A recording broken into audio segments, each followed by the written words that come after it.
हाँ तो स्टूडेंट ये क्वेश्चन है कि एनसीएफ 2005 के अनुसार स्कूलों में गणित शिक्षा का एक मुख्य लक्ष्य है।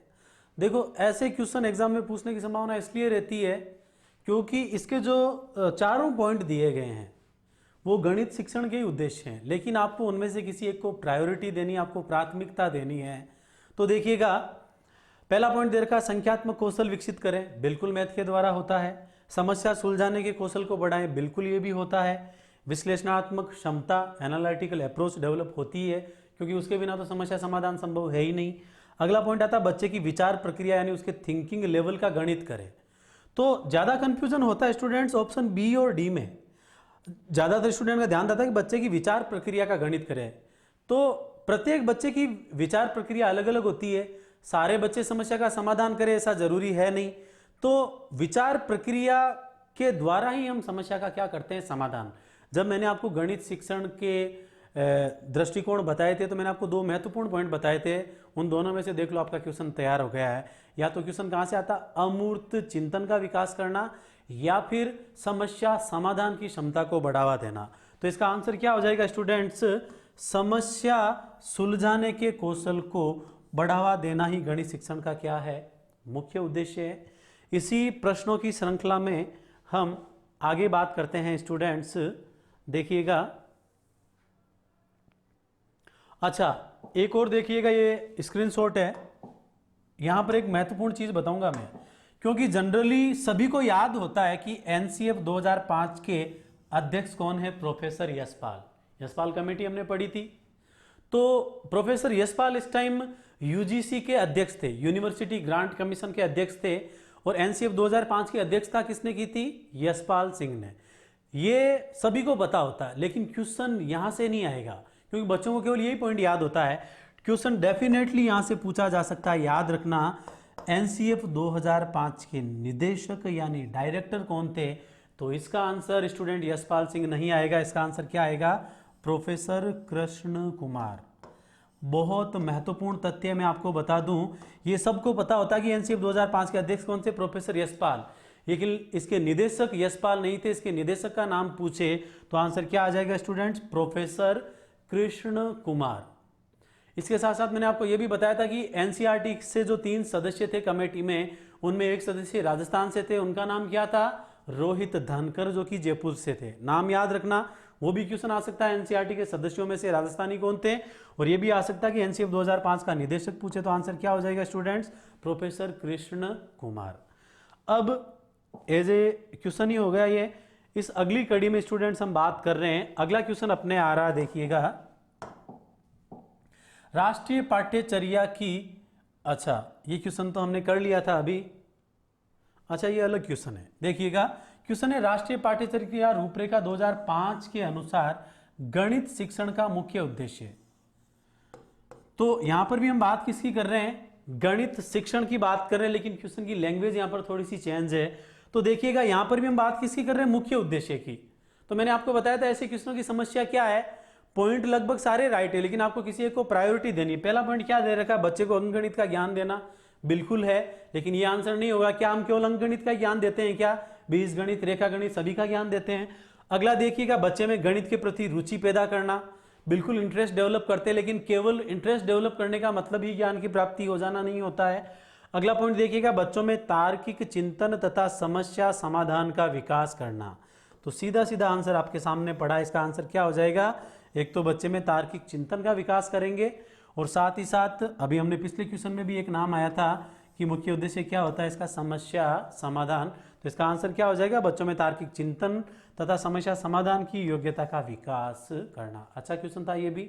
अब इसमें बच्चा डायरेक्टली कहां पर फंस जाता है, या तो उसको लगता है कि रुचि वाला, क्योंकि ज्यादातर मेन है क्या, एग्जाम अपने धैर्य की परीक्षा लेता है और लैंग्वेज में फंसाने की बात यहां पर आती है। तो आपको वहां पर बहुत पेशेंस रख के बिल्कुल कॉन्सेंट्रेट होकर आपको आंसर करना है। इसलिए 2 पॉइंट आपको मुख्य तौर पे ध्यान रखने हैं गणित में, अमूर्त चिंतन का विकास करना और समस्या समाधान की क्षमता का विकास करना। इसी प्रश्नों की श्रृंखला की कड़ी में हम अगला क्वेश्चन लेते हैं स्टूडेंट्स।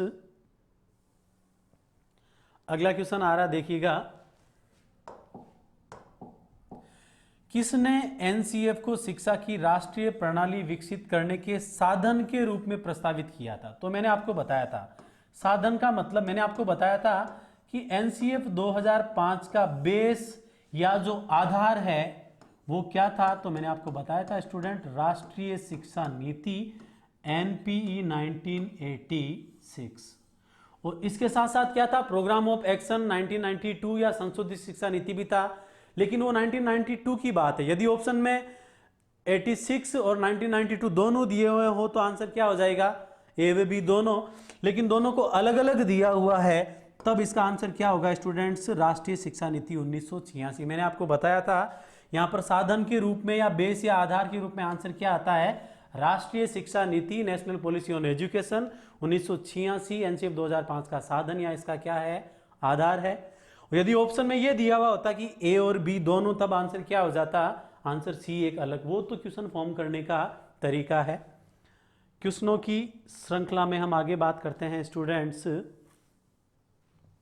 अगला अपने क्वेश्चन आ रहा है, देखिएगा, सॉरी, अगला क्वेश्चन क्या है देखिएगा।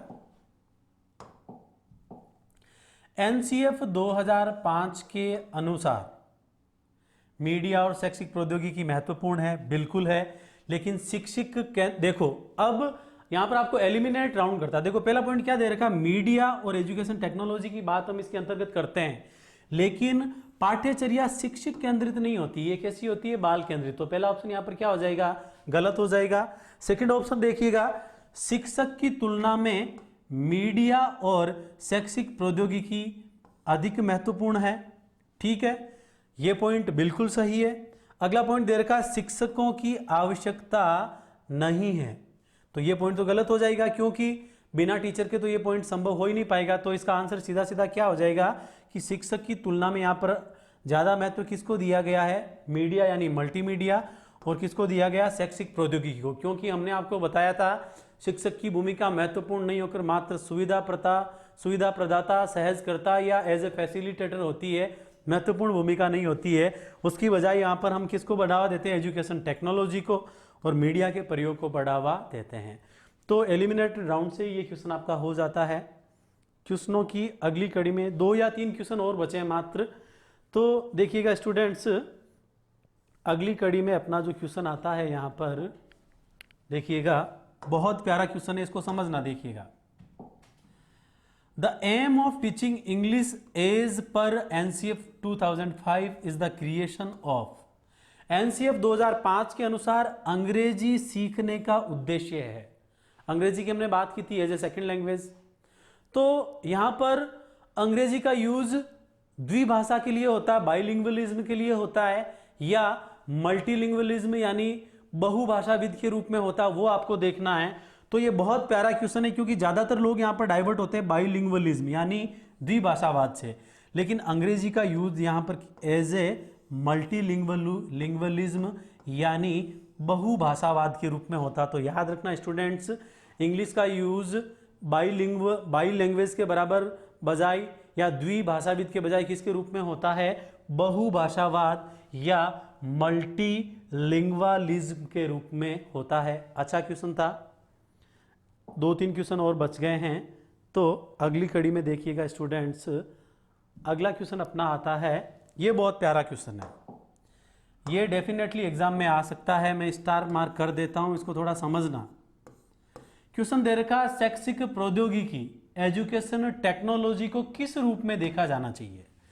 Educational technology should be viewed as.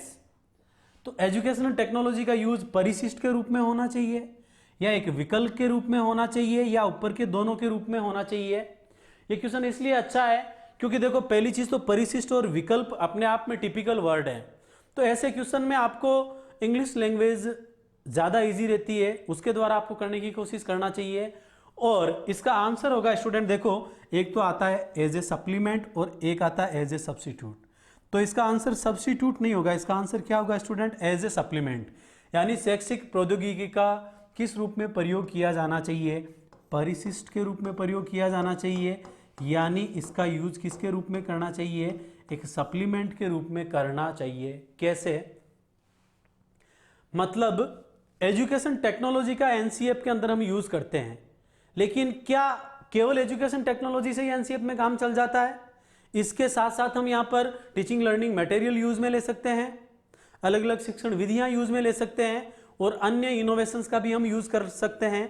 तो इसका यूज केवल एजुकेशन टेक्नोलॉजी का यूज नहीं होता इसमें, इसका यूज हम केवल किसके रूप में करते हैं? एक सप्लीमेंट के रूप में यूज करते हैं, एक पूरक तथ्य के रूप में हम इसका यूज करते हैं। केवल एजुकेशन टेक्नोलॉजी का मतलब ही एनसीएफ 2005 नहीं है। तो इसका यूज किसके रूप में होगा? एक सप्लीमेंट, एक परिशिष्ट, एक पूरक के रूप में यूज होगा।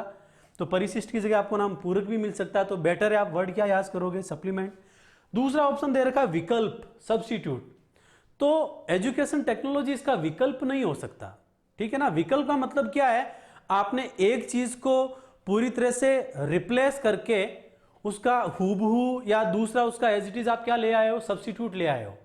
तो इसका पूर्णतया एनसीएफ 2005 का कोई भी सब्स्टिट्यूट नहीं हो सकता। हाँ, इसके सप्लीमेंट, इसके कंपोनेंट, इसके घटक बहुत सारे हो सकते हैं, लेकिन इसका कोई सब्स्टिट्यूट एजुकेशन टेक्नोलॉजी कभी भी नहीं हो सकता। तो इसका आंसर क्या होगा स्टूडेंट? सप्लीमेंट, परिशिष्ट या पूरक। ऐसा क्वेश्चन गलत होने की संभावना इसलिए ज्यादा रहती है क्योंकि अपना परम कर्तव्य बनता यदि ऑप्शन दे रखा ऊपर के दोनों, ए व बी दोनों या उपयुक्त सभी, तो हम बिना क्वेश्चन की लैंग्वेज को समझे ही वो आंसर कर देते हैं।